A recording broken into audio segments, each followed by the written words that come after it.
greetings of peace. My name is Hafsa and I'm your host for Yata Talks. Today in the studio with us is Dr.Tabassum Hussain, who's here to talk to us about hijab and the biases we see about it.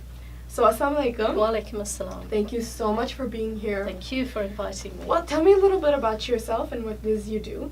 Okay, so I have a PhD in neuroscience. I was a research doctor by profession. I'm retired now. My full-time passion has become my son and my work as, in Dawah. So I'm a member of the Muslim Debate Initiative, which provides a debate platform to engage with the society at large on issues such as feminism, modernism, and Islam versus comparative religion. I'm also a member of the Street Dawah Toronto team, and we go out on the street level, downtown Toronto. We give out information on Islam, we engage in conversation, and I'm also a volunteer, semi-regular volunteer at our local mosque, the Toronto and the Toronto and Regional Islamic Centre. Well, it's a pleasure to have you, and today we're talking about hijab, and I see that you have one, I have one. So just really quickly, condensed form, what's the definition of hijab? Okay, so the hijab is we're responding to a command from God when we put the hijab on, ideally, not responding to a command from any person such as our parents.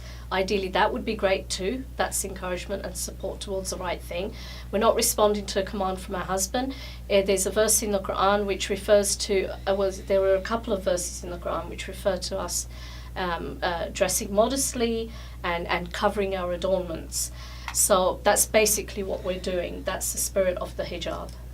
So a lot of people talk about what is the meaning of hijab, why do we wear it, and I think that's been covered a lot, but I kind of wanted to talk to you about what do you see biases in the Muslim community towards hijabis and non-hijabis? Within the Muslim community? So you see often that practicing Muslims or women wearing hijab, sometimes you see them judging women that do not wear hijab, and why do you think we see that?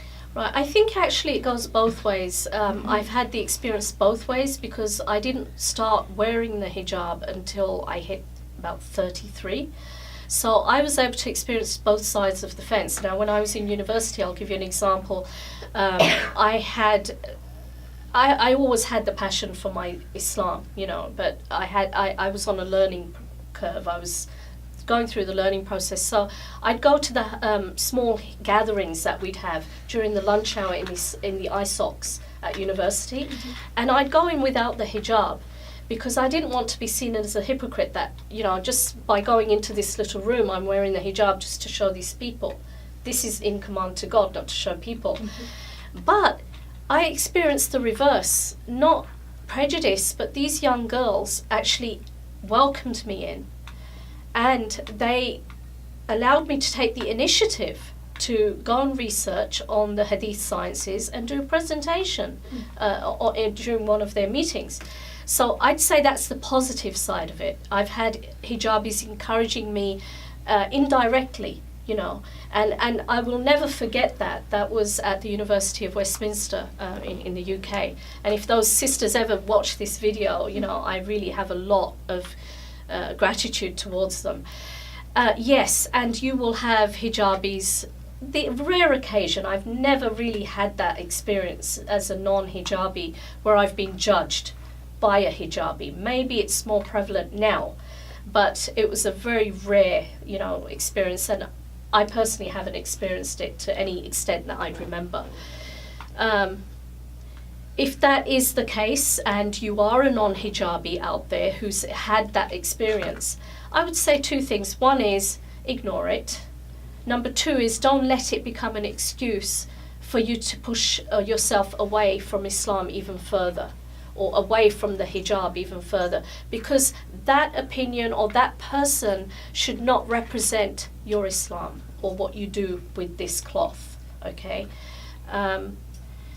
Yes, in our Pakistani cultural setting, when, I've gone to weddings wearing this, I've experienced problems from within our community said, "Oh, why are you wearing that? You're so young." I mean, I'm not young anymore, but when I was wearing it, when I started wearing it, I had this issue where, you know, the aunties would say, "You're still young, you know, take it off, look pretty," you know.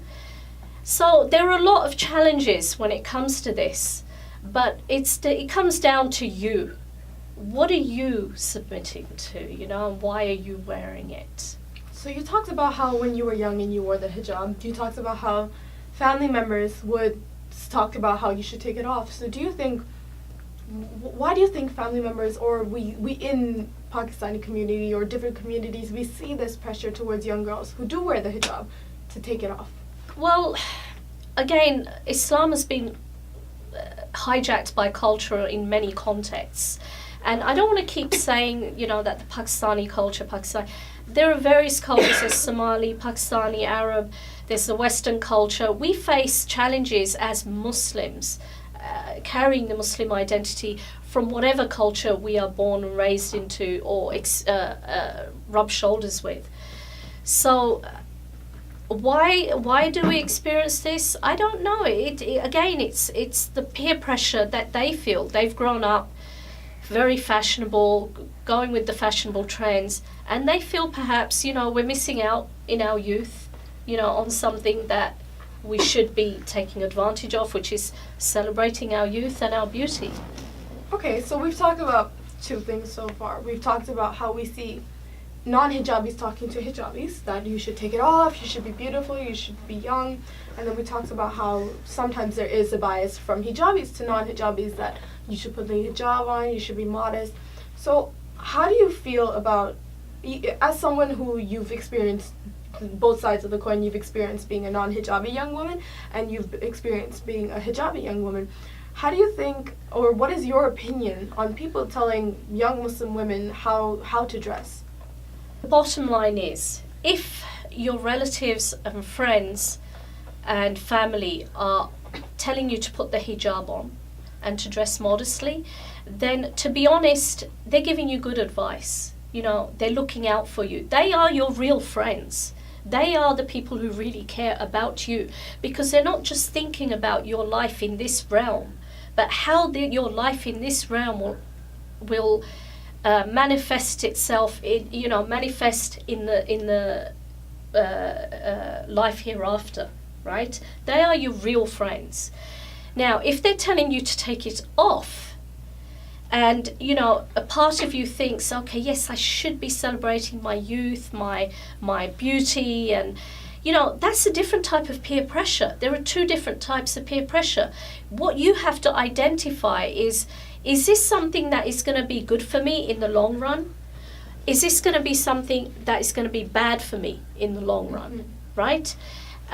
So are you someone who's submitting to God and wearing this?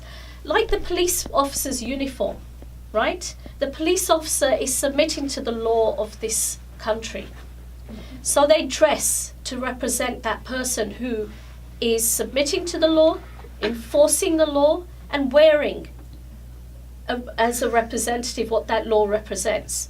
So if we are going to wear the hijab, right, how are we going to represent that?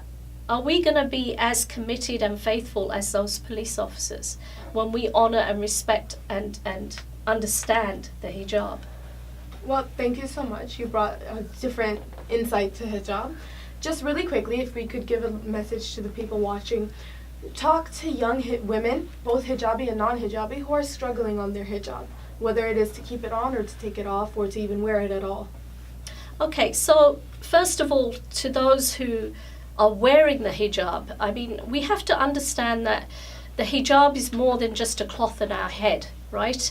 And, you know, when we're explaining to non-Muslims what this is, we actually use that language. We say, well, it's not just a cloth. Sometimes we say it's just a cloth. I mean, to them, it's just a cloth on our head. But for us, it's more than that.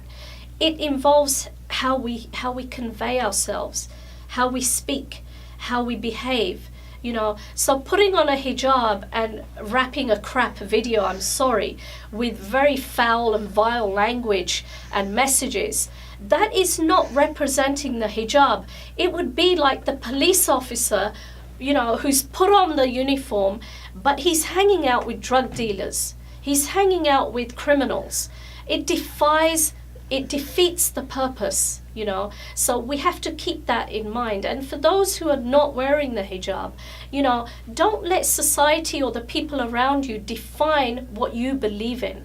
You know, pick up the Quran, read it, understand it, connect with Allah, connect with your Creator. Understand that your youth is not always going to be there, but understand how the hijab is. I mean, it's a beautiful thing. You're covering something. God says cover your adornments, cover your beauty. God's saying that you're beautiful, but God's saying preserve it for the one you'll marry, and you know, be at ease around the people you can't marry, such as your father, your brother, you know, your son. So, you know, honor and understand the respect and the dignity that this represents. And, you know, we don't have to deal with the Me Too, #MeToo. We don't have to deal with the you know, the problems of sexual objectification. You know, the hijab helps us. It's an aid for us. Understand that. Well, thank you so much for being in the studio with us Sorry for today. going on a little bit. No worries, thank you. Thank you.